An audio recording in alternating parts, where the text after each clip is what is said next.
أعوذ بالله من الشيطان الرجيم بسم الله الرحمن الرحیم۔ قرآن مجید فرقان حمید کے 7ویں پارے کے شروع میں اللہ تبارک و تعالی نے نرم دل اور ایمان شناس عیسائیوں کی جماعت کا ذکر کیا ہے کہ جب ان کے سامنے اللہ کے کلام کی تلاوت کی جاتی ہے تو حقیقت کو پہچاننے کی وجہ سے ایسے لوگوں کی آنکھوں سے آنسوؤں کی جھڑیاں لگ جاتی ہیں اور وہ لوگ حق کو پہچاننے کے بعد اس کو قبول کر لیتے ہیں۔ وہ کہتے ہیں اے ہمارے رب، ہم ایمان لائے، ہمارا نام بھی اسلام کی گواہی دینے والوں میں لکھ دے۔ قرآن مجید کی یہ آیات اس وقت نازل ہوئی جب کفار کے شر سے بچنے کے لیے مسلمان حبشہ کی طرف ہجرت کر جاتے ہیں اور کافر لوگ مسلمانوں کے بارے میں حبشہ کے بادشاہ کو اکسانے کی کوشش کرتے ہیں۔ حبشہ کا نرم دل عیسائی بادشاہ نجاشی جناب جعفر طیار رضی اللہ عنہ کی زبان سے قرآن پاک کی تلاوت سنتا ہے تو اس کی آنکھوں سے آنسو بہنا شروع ہو گئے اور اس نے اپنا شمار اسلام کی گواہی دینے والوں میں سے کروا لیا۔ 7ویں پارے میں اللہ تعالیٰ نے اہل ایمان کو مخاطب ہو کر کہا کہ انہیں پاک چیزوں کو اپنے اوپر حرام نہیں کرنا چاہیے اور اللہ تعالیٰ کے پاک رزق کو کھانا چاہیے اور اس سے ڈرتے رہنا چاہیے۔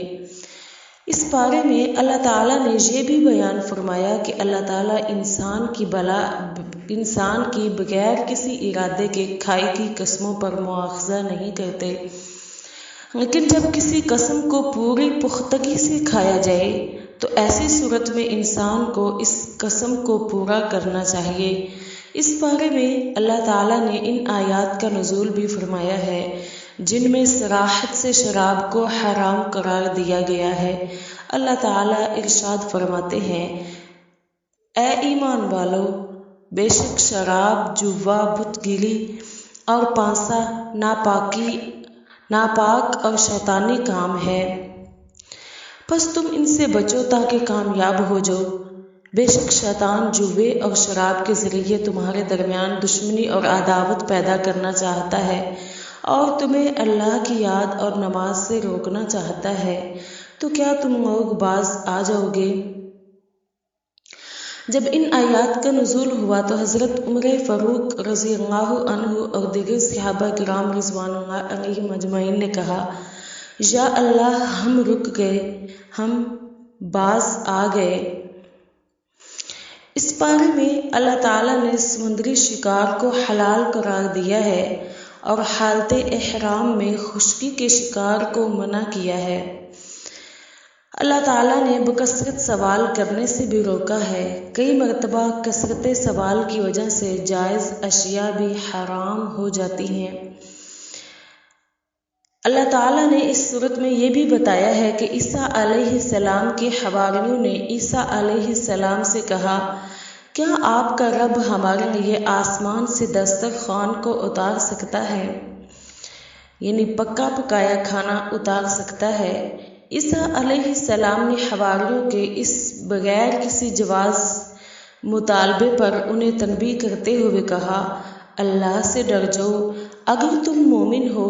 حواریوں نے عیسیٰ علیہ السلام کی اس نصیحت کے جواب میں کہا کہ ہم چاہتے ہیں کہ اس میں سے کھائیں اور اپنے دلوں کو مطمئن کریں اور ہم جان لیں کہ ہمیں سچ بتایا گیا ہے اور اس پر گواہ رہیں۔ عیسیٰ علیہ السلام نے حواریوں کے اصرار پر دعا مانگی اے اللہ، اے ہمارے پروردگار، ہمارے اوپر آسمان سے دسترخوان نازل فرما جو ہمارے اول اور آخر کے لیے، یعنی پہلے اور بعد میں آنے والوں کے لیے عید اور تیری جانب سے ایک نشانی بن جائے، اور ہمیں رزق عطا فرما اور تو بہت ہی بہتر رزق دینے والا ہے۔ اس دعا پر اللہ تعالیٰ نے فرمایا میں وہ دسترخوان تمہارے لیے اتاروں گا، پھر جو کہ تم میں سے اس کے بعد کفر کرے گا، یعنی اس کے بعد نہیں مانے گا، تو میں اس کو ایسا عذاب دوں گا جو جہان والوں میں سے کسی کو نہیں دیا ہوگا۔ اس سے ثابت ہوتا ہے کہ اللہ اور اس کے نبی کی باتوں کو بغیر کسی چوں چرا ماننا چاہیے۔ جب بھی کبھی اللہ سے نشانی مانگ کر اس کے راستے کو چھوڑا گیا تو اللہ نے چھوڑنے والوں کو بہت برا عذاب دیا۔ سورۃ المائدہ میں اللہ تعالیٰ نے اس بات کا بھی ذکر کیا ہے کہ قیامت کے دن اللہ جناب عیسیٰ علیہ السلام سے پوچھیں گے کہ کیا انہوں نے لوگوں کو کہا تھا کہ ان کی اور ان کی والدہ سیدہ مریم کی عبادت کی جائے اور انہیں خدا کا بیٹا کہا جائے؟ عیسیٰ علیہ السلام جواب میں کہیں گے، یا اللہ، میں ایسی بات کیسے کہہ سکتا ہوں جسے کہنے کا مجھے حق نہیں؟ میں تو ان کو ہمیشہ یہی کہتا رہا کہ میرے اور اپنے رب اللہ کی عبادت کرو۔ انبیاء کرام نے ہمیشہ اپنی اپنی امتوں کو توحید کا درس دیا، ایک رب کے سامنے جھکنے کا پیغام دیا، لیکن یہ ان اقوام کی بد نصیبی تھی کہ ان انبیاء کرام کے راستے کو چھوڑ کر شرک کی دلدل میں اتر گئے۔ قرآن مجید کی مصحفی ترتیب میں سورۃ المائدہ کے بعد سورہ انعام ہے۔ سورۃ الانعام کے شروع میں اللہ تبارک و تعالیٰ فرماتے ہیں کہ ہر قسم کی تعریف اس اللہ کے لیے ہے جو زمین اور آسمان کا خالق ہے اور جس نے اندھیروں اور اجالوں کو پیدا کیا، لیکن کافر پھر بھی اس کا شریک بناتے ہیں۔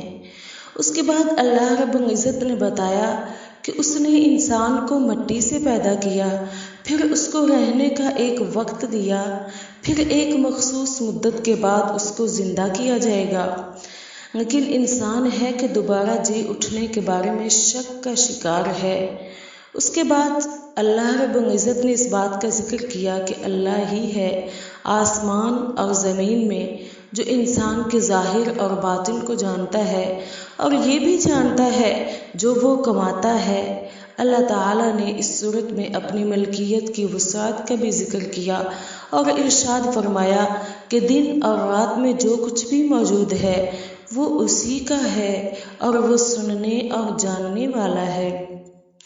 اس پارے میں رب رحمان نے یہ بھی ارشاد فرمایا ہے کہ اگر اللہ انسان کو کوئی نقصان، کوئی ضرر یا کوئی تکلیف پہنچانا چاہے تو اس کو کوئی نہیں ٹال سکتا، اور اگر وہ اس کو خیریت، عافیت اور امان سے رکھے تو بھی وہ ہر چیز پر قادر ہے۔ یعنی انسان کی حالت کو بدلنا اللہ کے لیے کچھ بھی مشکل نہیں۔ اللہ تعالیٰ نے سورہ انعام میں یہ بھی بتایا کہ اہل کتاب کے صاحب علم لوگ رسول اللہ صلی اللہ علیہ وسلم کو اس طرح پہچانتے ہیں جس طرح کوئی اپنے سگے بیٹے کو پہچانتا ہے۔ اس کے باوجود یہ لوگ ایمان نہ لا کر اپنا ہی نقصان کر رہے ہیں۔ اس بارے میں اللہ تعالیٰ نے اس بات کا بھی ذکر کیا کہ کافروں کے طعن و تشنی رسول اللہ صلی اللہ علیہ وسلم کو دکھ پہنچاتے تھے۔ اللہ نے اپنے نبی کی ڈھارس بندھاتے ہوئے کہا کہ یہ ظالم لوگ در حقیقت آپ کو نہیں بلکہ اللہ کی آیات کو جھٹلاتے ہیں۔ اس بارے میں رب رحمان نے اپنے علم کی وسعت کا بھی ذکر کیا کہ اللہ تعالیٰ کے پاس غیب کے خزانوں کی چابیاں ہیں اور ان کو اس کے سوا کوئی نہیں جانتا۔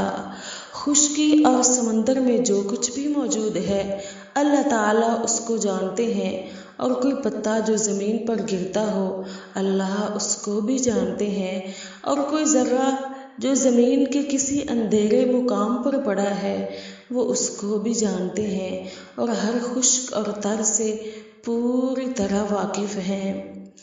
اس بارے میں اللہ تعالیٰ نے اس بات کا بھی ذکر کیا ہے کہ جناب ابراہیم علیہ السلام نے اپنے باپ آزر اور اپنی قوم کی بت پرستی کی بھرپور طریقے سے مذمت کی۔ بت پرستی کی مذمت کے ساتھ ساتھ آپ نے اجرام سماویہ کی حقیقت کو بھی لوگوں پر کھول دیا۔ جگمگ کرتے ستارے، چاند اور سورج کو ڈوبتے ہوئے دیکھ کر اعلان کیا کہ میں قوم کے شرک سے بری ہوں اور اپنے چہرے کا رخ اس ذات کی طرف کرتا ہوں جس نے زمین و آسمان کو بنایا ہے، اور میں شرک کرنے والوں میں شامل نہیں۔ اس بارے میں اللہ تعالیٰ نے مسلمانوں کو حکم دیا کہ انہیں غیر اللہ کے پجاریوں کو گالی نہیں دینی چاہیے کہ یہ لوگ معاذ اللہ جواب میں اللہ کو گالی دیں گے۔ اس بارے میں اللہ تعالیٰ نے اس بات کا بھی ذکر کیا کہ اللہ آنکھوں کو پاتا ہے مگر آنکھیں اس کو دنیا میں نہیں دیکھ سکتی۔ تاہم سورۃ القیامہ میں اللہ نے اس بات کا ذکر کیا کہ جنتی جنت میں جانے کے بعد اللہ رب العزت کے دیدار کی نعمت سے بھی بہرہ ور ہوں گے۔ اللہ ہم سب کو قرآن مجید پڑھنے، سمجھنے اور اس پہ عمل پیرا ہونے کی توفیق دے۔ آمین ثم آمین۔